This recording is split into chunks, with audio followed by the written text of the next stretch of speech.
Hey guys, Jason here back again with another 24 Season 7 review. I haven't been here for a couple weeks, and if you've been following my Twitter stream or seen my latest post on the blog, you know why. On February 11th, 2 Wednesdays ago, our daughter Neely was born, so it has been a very, very exciting time in our lives, and we have been a little bit busy, but actually a lot of it busy. So, just kind of getting into new routines, new schedules, new responsibilities. So everything's been a little bit crazy, but we're kind of happy to try and get into as much of a routine as possible. And getting these 24 reviews in is important. At least I enjoy doing it. So here we are back again.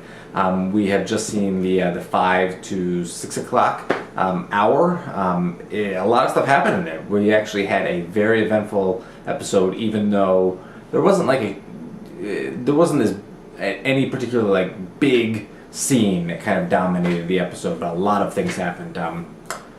We start off the hour. Jack and Agent Walker have just been taken into custody by some cops who were responding to a warrant that Billy Walsh, aka Sean the programmer, put out for them.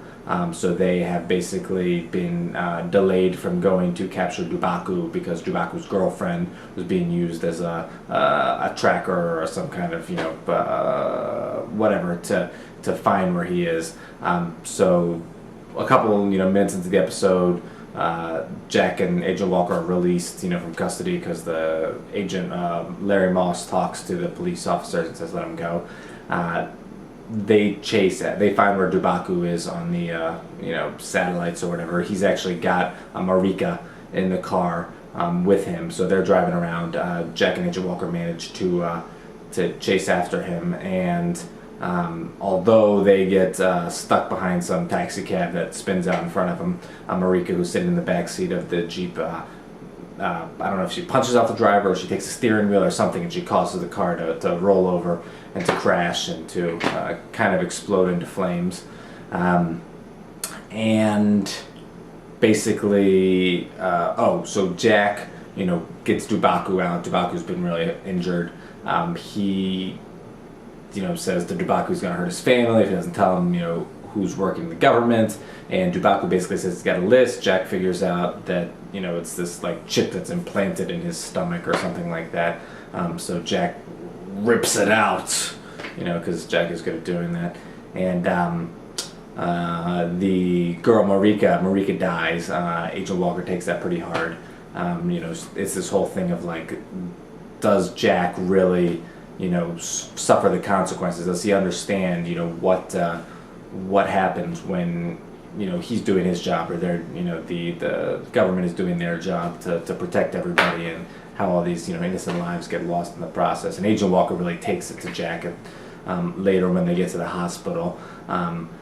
Agent Walker has to confront Marika's sister in the wheelchair, and she's really she's like, oh, you told me she'd be safe, and then obviously she wasn't safe. So Agent Walker goes up to Jack and says, I know your wife died. Did you feel the same way, when that happened? And she kind of, bitch slaps him a little bit, which was kind of amusing. But, it goes back to this whole thing of Jack,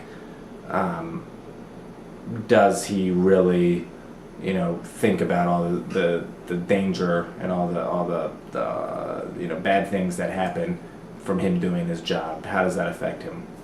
So that's a big thing that happens. They get Dubaku. Jack is able to get that the chip that has all the names to the FBI, but bad guy Billy Walsh, aka Sean the programmer, has overheard the conversation that this chip is coming back.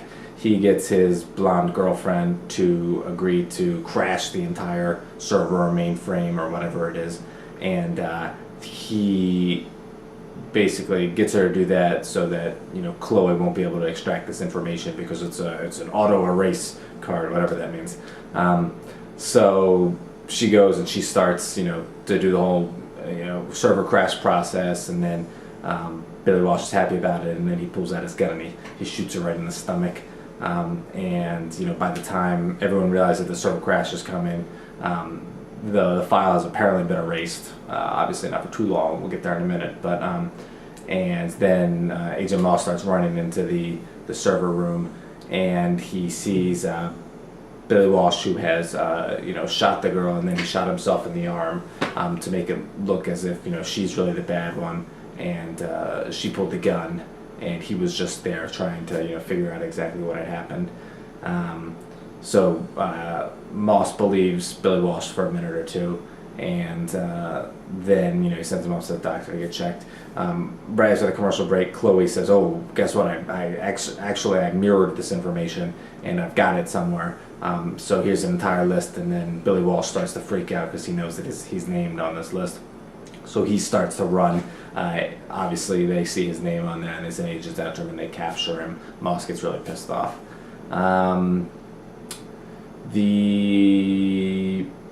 That basically ends the conspiracy, plot line of the first quarter of the show, I guess. I mean, they've basically found out who are the bad people within the government now that they've got this list. A lot of people are being, rounded up or whatever it is that they do. So that's pretty, a significant chunk of the storyline. It's over. Bill Buchanan tells the president that the president is still at the hospital where her husband is, about to go into surgery, or is in surgery from being shot in the chest. The president also, basically she goes back to the White House because Bill Buchanan says there's no reason for you to be here, and we don't know if Dubaku's still got people out. The president goes back to the White House. She sees her daughter, who has, they've got some kind of weird relationship where they don't talk, but the daughter has been brought to the White House because she knows her dad is injured, and they kind of have like a weird moment or two where it's like there's a lot of baggage, obviously. So we'll see what happens with that. At the end of the episode, Jack is out sitting by the pool, right by the monument, and he's just kind of sitting there. It's a cool shot where it's just kind of like a close up on his face, and it's like the sun is starting to set. All of a sudden, you see Tony Almeida sit down, and he says to Jack, "The day's not over yet. I know that there's another attack coming." Dubaku's boss, Juma, is responsible for this, and it's supposed to happen really soon. So, he kind of says, "I need your help. Meet me at some street corner if you want to get involved." Overall, I thought it was a pretty good episode. What I liked about it is that a lot of significant things happened, even though there was not that major scene. It's not like we weren't building up to this one big event. It was a pretty well balanced episode. So overall, I was content with it. We'll have to see where they go. I hope they don't just do the season 4. There'll be terrorist attack after terrorist attack after terrorist attack plots for the rest of the season, because that just gets a little ridiculous. But I am looking forward to see what happens. It's nice to have Tony back. That's huge. And overall, I enjoyed it. I want to know what you think. Leave a comment. Scroll down just a little bit. Type in your thoughts and let me know. And I will see you next time. Later.